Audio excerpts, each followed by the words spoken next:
Rather late to the party I am. Desperately so sorry I am. With my back on your door and it's closed and I'm chain smoking.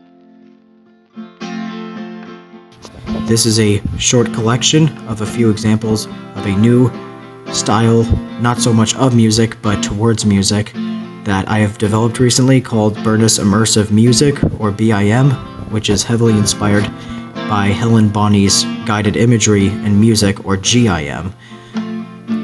So the broadest definition of Bernys Immersive Music is where the performer, via audio recording, instructs the listener or audience to do something, and the listener's execution of that task is also the song itself. So it creates a very secure way for the performer and the listener to be under one unifying agent in a musical manner. All the cases used in this are heavily derived and inspired from the book Case Examples of Guided Imagery in Music. Thank you. Stand in a paddock, surrounded by a few trees in a gentle rise. Notice the cows grazing nearby. Imagine Sharon as you first knew her, standing beside you. Picture a creek flowing through the paddock, its presence both fragile and substantial. Reflect on the pain she has endured. Now, as you listen to the sounds around you, acknowledge her unspoken request for help. Say aloud, "I will help you."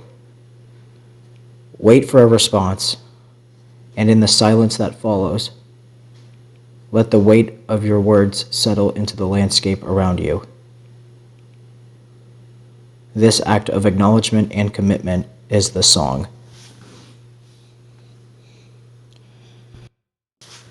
Lie down on the grass near a valley, feeling the earth beneath you. Imagine Sharon lying beside you, the warmth of the sun on both of your faces. Let the moment stretch out in silence. As the music fades, acknowledge her presence behind you. Whisper, "I am here with you." Take a moment to breathe deeply, feeling the connection between you and the earth. In the stillness, allow this simple act of being together to become the song.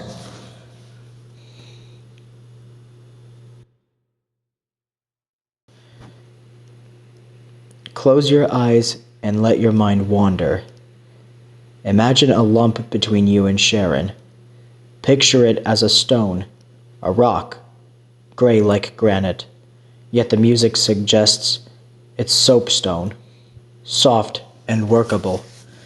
Feel the desire to shape it. Visualize a little rock chisel in your head. Begin working the stone, carefully chipping away at the sides. Let the shape emerge, perhaps like a quarter of an orange, the texture marked by the chisel's teeth. Begin to notice Sharon watching, her eyes on the form you're creating. It feels good, satisfying, knowing you are capable of this. Once the shape is complete, place the stone among trees, grass, and sand. As you do, realize Sharon is no longer beside you, but you sense she's still around. Reflect on the trust between you, understanding she may fear getting hurt. In this moment, allow the silence and your actions to become the song.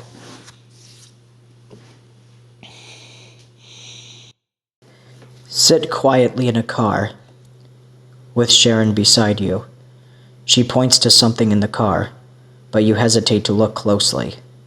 Instead, feel the weight of unspoken words between you. Whisper, "I'm sorry." Sense that there's something she wants from you. Ask her, "What do you need?" Realize that she wants you to look inside yourself, to remember who you are. Acknowledge the pain involved, and the many years of your past that you carry. Speak your desire for change, for a different future, not another year like the last 26. Ask her to work with you, knowing it will be painful. Notice her guarded response, understanding that she wants to, but has been disappointed before. In this moment, recognize the need to acknowledge each other as individuals.